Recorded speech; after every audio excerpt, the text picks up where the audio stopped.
Okay, thank you so much for being here. It is such a great pleasure to see this project concluded.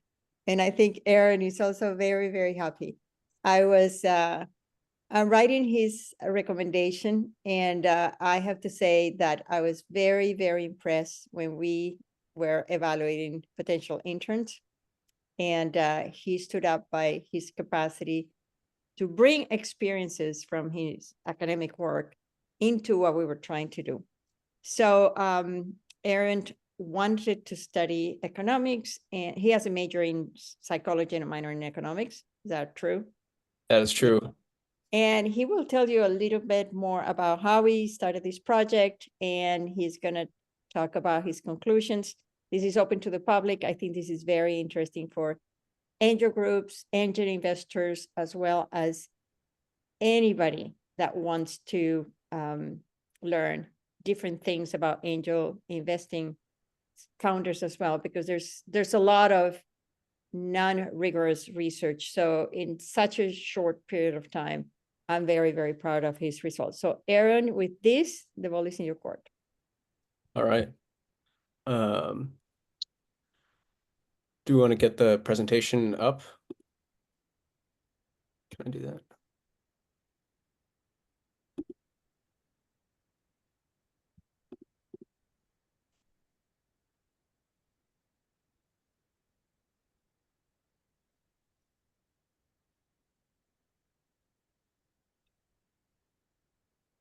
All good?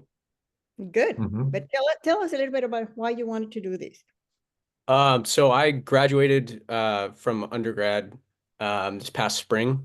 And like Alicia said, I did psychology and economics. I did a senior thesis on choice overload, which is the concept that the more choices you're presented with, the harder it is to make a decision, and also the less you experience a decrease in the satisfaction that you experience as a result of that choice.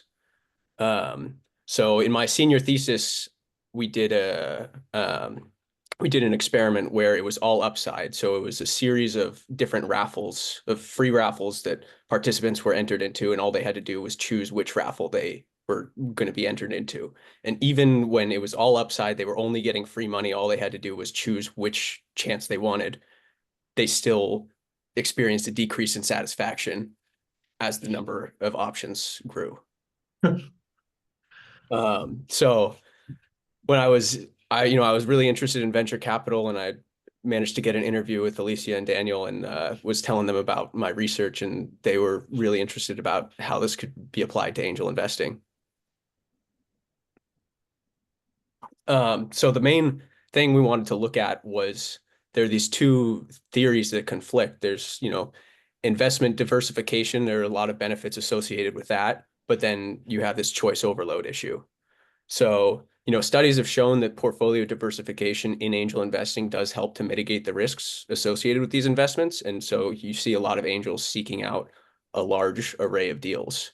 But then in contrast to that, you have the paradox of choice, this choice overload. And that's, again, when you're given too many options, you experience the difficulty making a decision and reduce subsequent satisfaction.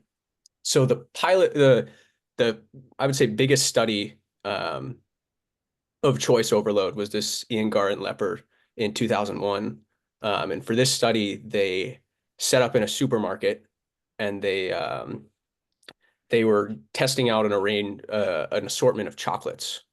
And so, they'd have an option of 6 chocolates, an option of 12 chocolates, 18 chocolates. And they, would have consumers come by and try them and see if they would buy them. And they found that, even if the choosing from 12, it was the same, the group of 6 was within that 12, even when it was the same, as that number got bigger, they were A, less likely to buy anything, and B, less happy with it. And so that's what got the choice overload train going. So this is chocolate that we're talking about. Does that really apply to more than, something so basic? Well, in a 2004 study, they looked at this in investment context. So they looked at investment options for companies, across I believe it was several hundred employees, and they were given the option between many different retirement plans. And it was found that people, when they were presented with more options of retirement plans, they were more likely to just choose the default plan, which was the worst.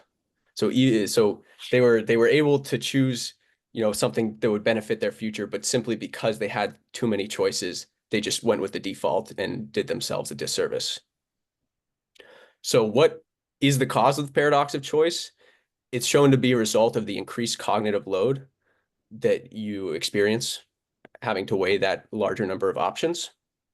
So how does it involve, how does this relate to angel investing? Well, it's been shown that joint decision-making in angel investing is more effective than solo investing. So what does that have to do with the cognitive load?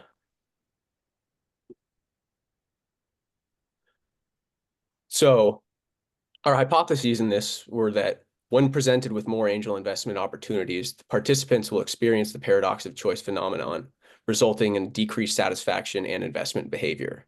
We also believe that members of angel investor groups would not be as prone to the choice overload, reducing the appeal of diversification. And our reasoning behind this is because of the decreased effort as a result of the joint due diligence. So separating that cognitive load between many different parties in order to mitigate that. So the methodology we used was a self-report survey that we put through Google Forms. So it's a total of 29 questions, all multiple choice. We looked at investor intentions, sentiment, time spent, investment experience, and a series of demographic information. We designed it to take less than 10 minutes to complete so that we could get as many participants as possible. And we distributed via LinkedIn and emailed newsletters to the Wealthing VC Club Angel Investment Network. We collected data from September through October of 2024. So getting into the demographics of the sample we were working with, we had a total of 41 respondents. 62.5% of them were male, 35% were female. They were all highly educated, so 92.5% had graduate degrees. The age distribution was largely in the older sector. We can see that the largest group was 60 plus, where we had 48.8%. And as for location, there was slightly more than half were in Silicon Valley.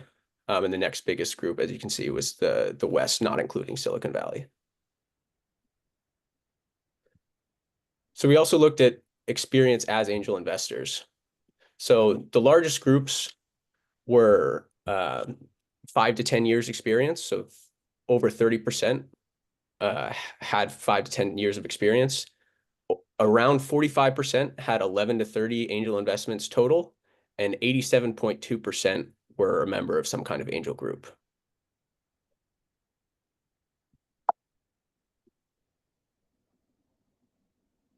So we also looked at the time dedicated to angel investing in each part of angel investing. So the majority of participants spent in between 0 and 24 hours per month on each stage of investing. And as you can see, less than 15% spent more than 24 hours per month on any given stage. So that's searching for angel investment opportunities, analyzing potential opportunities, and supporting portfolio companies after investment. So we wanted to look at investor motivations. What motivates angels in their investments? We wanted to look and see if satisfaction among angel investors is closely related to the individual motivations to invest. And do these motivations moderate satisfaction when there's an increase in deal flow? So as you can see, unsurprisingly, the most important motivation behind angel investing is financial return. A little bit surprisingly, the least important was to support a specific community.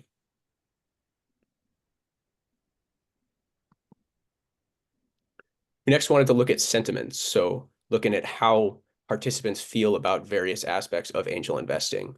So we wanted to look at how participants would react to an increase in deal flow. So we wanted to break it down and their fulfillment from investing in more deals, the appeal of evaluating more deals, the investment frequency, and the size of the investment.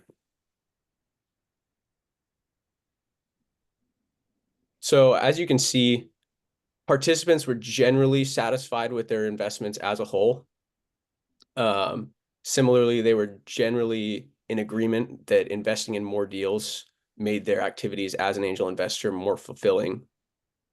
And in addition, as an angel investor, evaluating a larger number of deals was more appealing to the majority of participants than a smaller number of deals.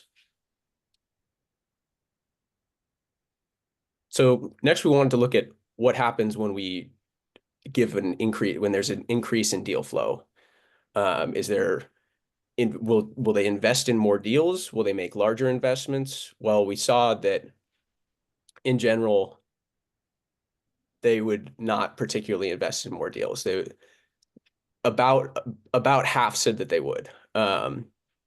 Larger individual investments, on the other hand, was below that. In general, participants indicated that they would not make larger individual investments just as a result of increased deal flow. So next, we looked at a series of correlations between satisfaction and the other aspects that we examined. So we found that investors that were more satisfied spent more time analyzing deals and spent more time supporting portfolio companies.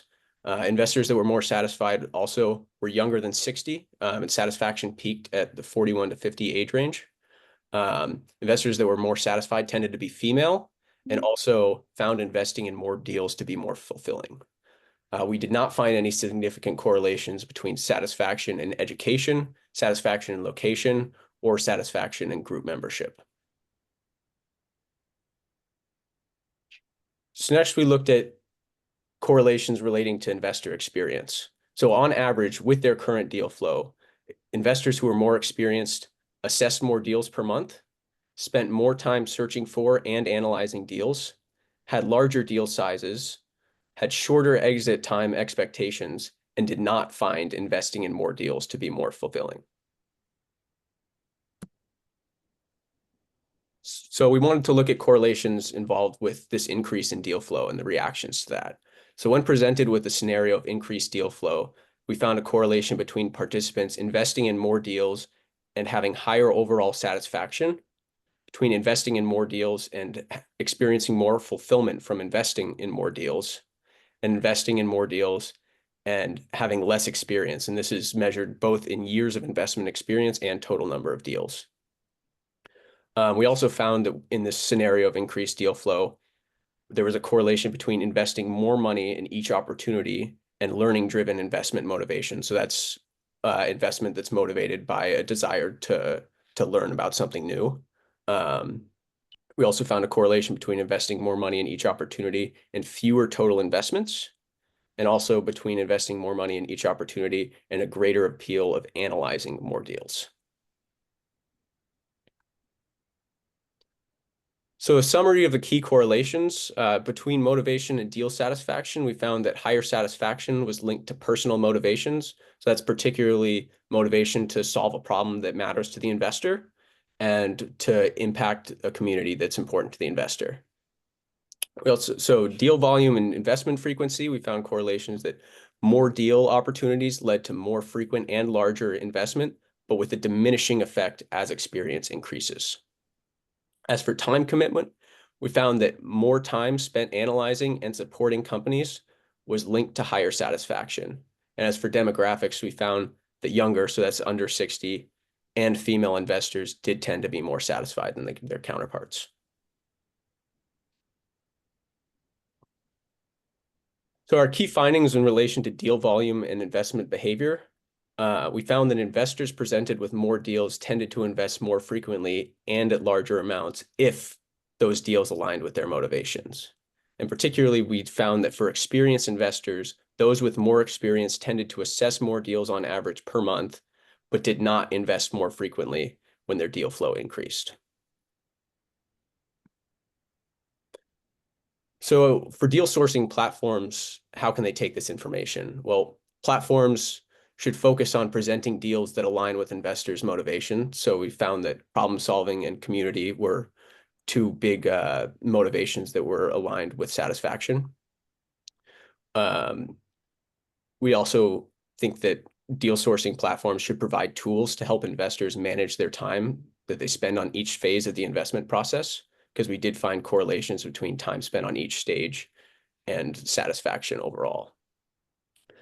We also think that they should create opportunities for investors to connect and share experience for increased engagement and enhanced satisfaction. So the key takeaway from this study is that angel investor satisfaction is influenced by a complex interplay of deal volume, motivations, time commitment, and experience. And overall, the paradox of choice does not seem to play a large role in the satisfaction of angel investors. Found that a balance between quantity and quality of deals aligned with the investor's goals and levels of engagement leads to higher satisfaction. So I'd like to take the chance to give a special thank you to Alicia and Daniel and everyone at Wealthing VC Club for the opportunity to work with the team and to perform this research. And I'll open up for Q&A. Van, great job. So many hours reduced to what, 16, 17 minutes of presentation. So let's open this up for Q&A. Do you want to take the presentation out of the, yeah. Okay. Oh, it's so nice to see all of you here. Questions? Any surprises? Well, I've got a question. Yeah, so taking a look, sample size was what, 40? 41. 41 or so. Do you think if you had increased that sample size, doubled it, tripled it, you'd have different results? It's quite possible. We'd like to think that you know, once you hit the number of about 30 participants, you are able to get that normal distribution. Okay. But obviously a larger sample would be a lot more robust. Okay. And it may not be meaningfully different, I'm assuming. It's hard to say, Hard to but say. Yeah. but Okay. in theory, it would be similar. Okay. Very good. Thanks. I'll be interested to understand more about the location, if the locations would have been very different instead of being more than half in Silicon Valley, if yeah, that would have changed a lot of the data. We can probably try for next time to do it in Europe or Latin America or Asia. That'll be interesting to see.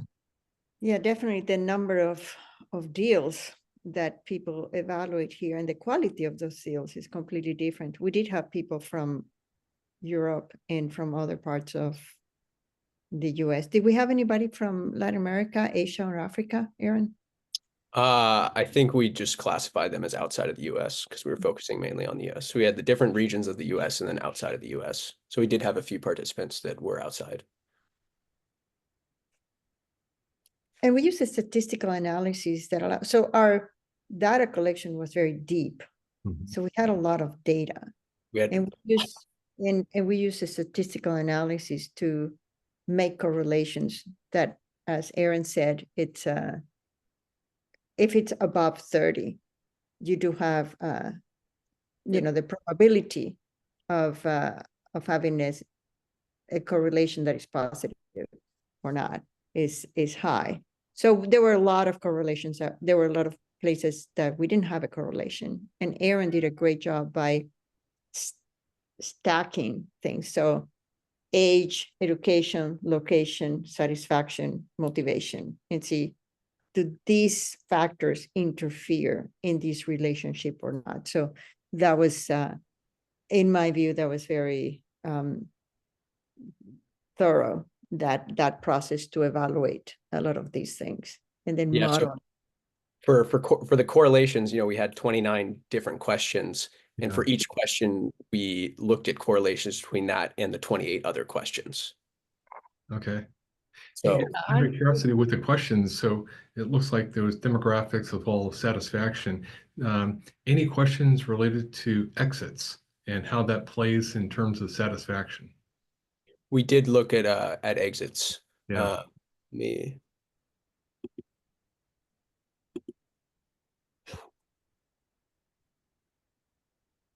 So more experienced investors we found had shorter exit time expectations. So we found a correlation there, but as for satisfaction, we didn't find any significant correlation. So there were a lot of correlations that we found that we didn't include because we were working with a stricter confidence interval, and the p-values were high enough that we didn't, especially with a small sample, didn't want to make any assumptions there.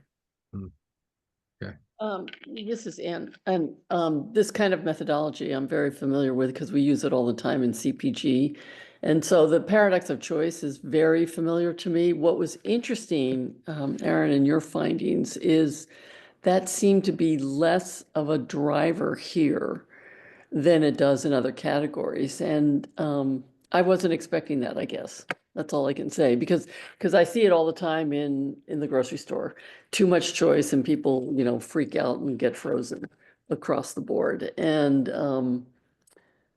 so you just expect that to be human behavior across the board. So I just found that interesting. Well, Yeah. that kills our premise of the cloud having one deal a month. So, but Yeah. but I think the comfort of, I think it's very interesting because it seems that angel investors feel more confident by declining deals and saying, oh, I want to have a lot of choice. Therefore, the more deal flow that I have, the more satisfied I am about my decision, which is opposite of choice overload. Right, Aaron? Correct. So we were surprised by that, and we wanted to make sure that we had that. Yeah.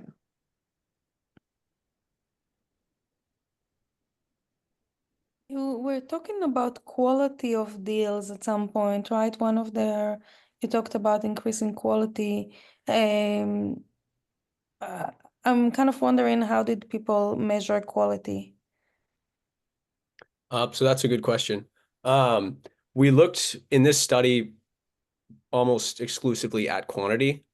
We had a lot of feedback from participants that, quantity is not all that matters. It's really about quality. And, we by all means acknowledge that. We were just for this study specifically looking at the quantity, but very clear that quality of the deals is, of course, central to satisfaction. Got it. Was there any qualitative data that you got, or was it all quantitative, this survey? We tried to make it as quantitative as possible. So I mean, it's quality. Some of the Likert scales that we use. So that's the 0 is strongly disagree and 6 is strongly agree. So it's quantifying essentially qualitative data. But there wasn't any point that you asked for, like, explain more, explain, why does it, why are you more satisfied, or why you're like getting some kind of qualitative color around really understanding the motivations. So outside of we had feedback from participants at the end, where they would share their thoughts. But as for the data, the strict data that we were working with, it was all multiple choice and Got it. That's a very good observation. One of the constraints that we had, and it was imposed by me, was that we needed the survey to be finalized in less than 10 minutes, because people that we asked to fill the survey are very, very busy. And we wanted it to be anonymous. So we did not collect the person who had responded in one way or another. So those are, we're writing a paper about that. Those are constraints. What we wanted, we really wanted to know if there would be an opportunity to reduce deal flow to increase investments. And that is not the case. So I think that in itself is a very interesting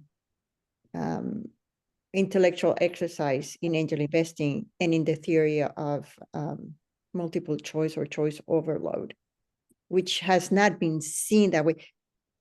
Aaron did a great job looking at literature review before we started. And then we had to figure out what methodology we're going to use. We could have used in-depth interviews, but we wanted to capture as wide as possible to do that. So there's some restrictions. But I think the most important factor here is that at least our responders, although they say that the financial reward is the most important factor, and it was like everybody was like very high. The people that have more satisfaction are the ones that care about solving a problem or supporting a community. Supporting a community, we mean, you know, investing in underrepresented founders or in a different location, those kind of things. And we explained that. But I think that was really interesting to see that. Probably the other thing is that the people who have less experience invest to learn. But that was not what we asked. That was the result. They have more satisfaction. They spend more time. Go ahead. Yeah. Pat,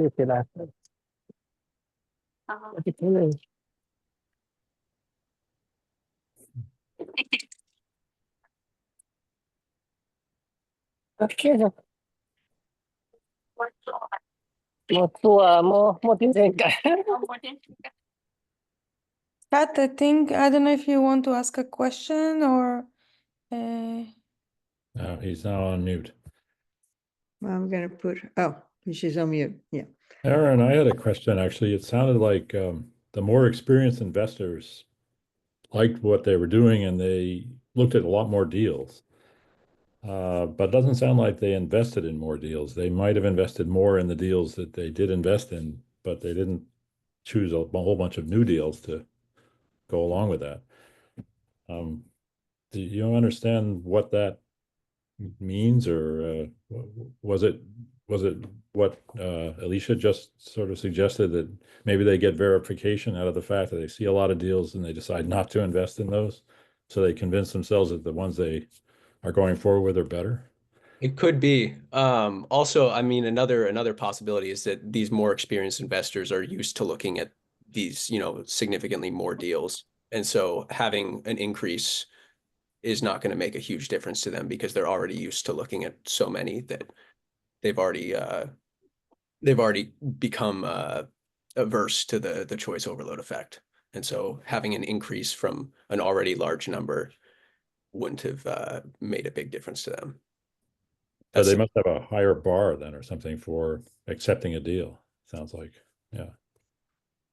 Well, the other thing that we didn't evaluate, but so the more we evaluated experience in two ways: number of deals that you have invested in, that you have invested, and amount that you have invested, or years. Aaron, did we also do the? So we did years as an angel investor and total number of deals. So what could happen is the more years you have and the more deals you have, the more deals you get, because you get people that refer deals to you. So that could also be an issue. We did not find that participating in an angel group had a strong correlation with a lot of things. Is that true, Aaron? Yeah, that is true. So it was a little, that result, because we had almost 90% of participants being in an angel group, you know, we didn't have a normal distribution for that. And so it's hard to gather data from that. But from the data that we had, we didn't find any correlations.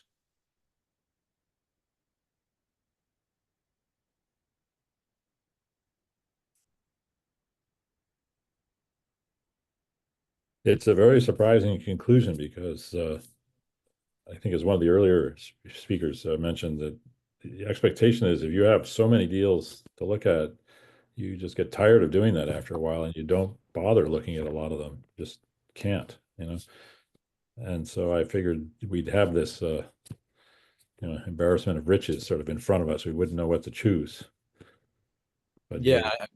And I think the more experienced investors also, have developed somewhat, whether it's subconscious or conscious, some sort of system to, go through deals quickly and, eliminate deals, quicker than those less experienced investors. And that could be very much a part of why they're not experiencing choice overload to the same extent.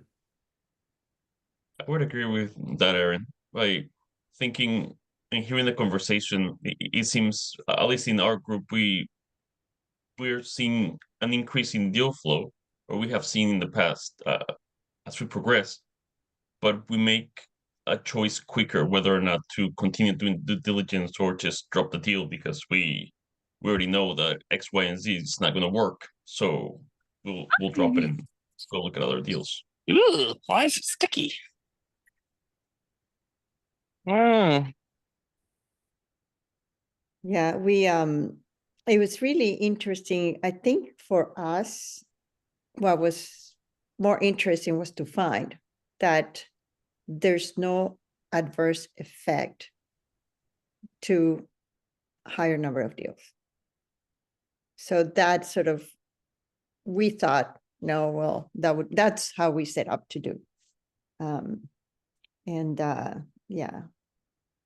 Then we tried to find if there was motivation. Of course, the more the more time you spend with the deal, the more satisfied you are, or you're more interested in, therefore your interest is the one that manages that motivation or that satisfaction. But I thought that was also very interesting. Aaron made you might want to talk about, the satisfaction about making a choice that you refer to as when somebody buys a gene or something, there's a lot of choices. You always think that you could have done it better. Mm-hmm. So yeah.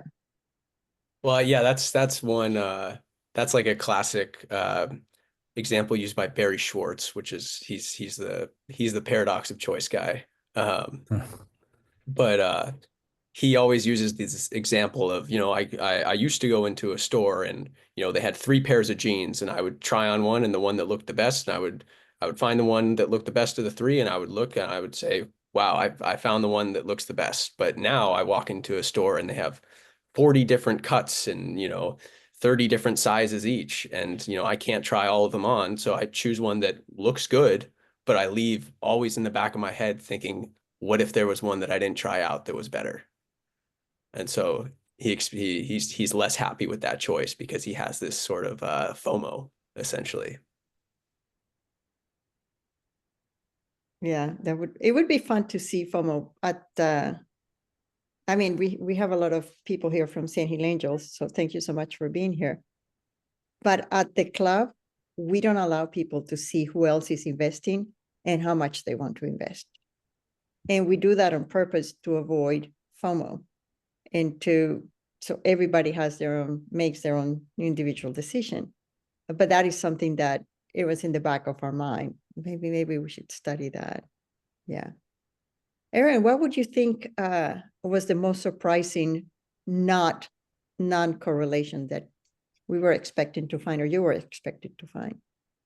I think it was group membership was the one that I was most and again with the sample it's not super robust, but I was very much expecting that we would see a correlation between group membership and satisfaction because, with the group, the due diligence is split among multiple parties. And so, they don't experience this increased cognitive load to the same extent.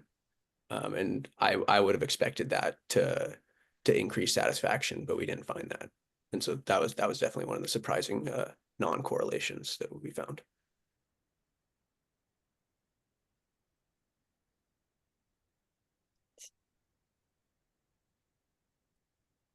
So any more comments, questions? I wish I had more money to do a whole PhD on this area. It just opens a whole new understanding of choice overload, and it's so important for public policies as well, especially now that we're rethinking diversity. So I think investing in somebody who doesn't look like you or in an area, it's so much that you can grow from these. So thank you so much for the ones. Thank you so much for the ones that answered. There's a Baron. Hi, Baron. Where are you? Did you leave? Oh, you're there. So he is saying, in a group of diverse talents, what might be considered best practice to get members with domain expertise to signal their approval, confidence, if not with dollars? I probably would ask, Paul was with me at Sand Hill in biotech, and Rick is at Silicon Catalyst, and Jonathan was at Sand Hill as well. So why don't you start asking, answering, and then I'll give you my own never humble opinion.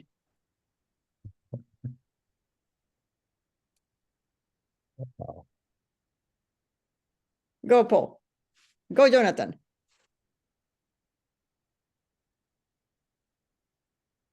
Sorry, I ended up getting distracted with something. Yeah, I don't know I don't know how to answer that either, I guess, but Yeah. I might say that if you can identify someone with sort of an expertise in some area, you might want them to write down or say what it is that attracts them to this deal, or why they think that it's a good deal or not a good deal. You know, what's the pluses and minuses of it that they see based on, you know, their experience or expertise in that area. Right.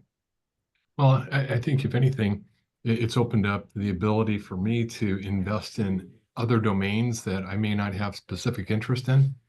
And that's where, you know, it creates a whole nother exposure, as opposed to me just going out and being an individual angel investor. So that's why you want a diverse group. Yes. Rick, do you want to add something?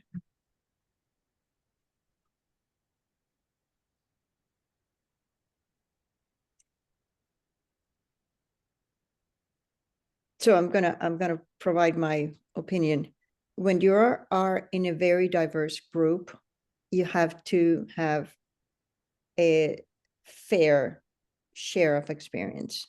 So if you have some members in large groups that are the ones that are always researching and providing their expertise, then they're going to leave the group if they don't get the same level of approval or I wouldn't say analysis in another area. So I think that is, for a very, very diverse group, you have to have that sort of give and take. So somebody has the experience in one area, somebody else from a different experience has to put the time to make the analysis. When you have systems where you just put how much interest you have in money, in terms of money. So in terms of money, so at some groups you have interest and commitment. And if a lot of people put a lot of interest, or if you see the people that have higher domain expertise to put more funds, you have to also filter if they have more capacity to invest for whatever personal reasons. Do they have more money? Do they not have kids in school age? I mean, there's so many different aspects. But the other reason is that selecting a deal is only one part. Is the capacity for the company that makes angels good. So we don't pick winners, we make winners. And that is a very distinctive feature. Yeah, that's a really good point. I can't tell you how many investments I've had where they started out great, things are going fine, and then something happens and they go south fast. Yeah. Oh, they don't know what to do, or the market change. Or they don't ask for help, Or or they get themselves into trouble because they overspend, because they weren't managing their finances, or they made some stupid decision that wasn't really well thought out. didn't understand the ramifications. So it's part of the problem. So I think we should do some further research about involvement post. We did look at so deal sourcing. So we did look at 3 activities: deal sourcing, deal analysis, and post investment. And actually, one of the strongest correlations with satisfaction we found was a larger amount of time spent supporting the portfolio companies after investment. Yeah. So that also adds, that also adds a new twist, because a lot of people think that angels help, but if you have a lot of companies, you just don't have enough time. Yeah. Well, thank you so much for being here. If there's any other questions, I'm so excited to see Paul and Rick and Sarosh that are from Sand Hill, and Shoaib. Yeah. Thank you so much. Thank you for the members of our club. Aaron, thank you so much. You worked so hard for these. Thank you. You should see the humongous data that we had in correlating these to that, and the many conversations. So thank you for that. We will publish that in our website and in our LinkedIn page. Aaron is applying to law school, so we hope that he gets into a fantastic school. And yeah, with that, Aaron, just say your closing remarks. I mean, yeah. Thank you to, everyone for coming. Thank you to Alicia and Daniel, of course, for, bringing me on and letting me work with the team and do all of this. It's been a really great experience. Thank you. Now let's go and make some money. All right. Thank you. Thank you. Here. Thank you, everyone. Bye. Thanks, everyone. Bye.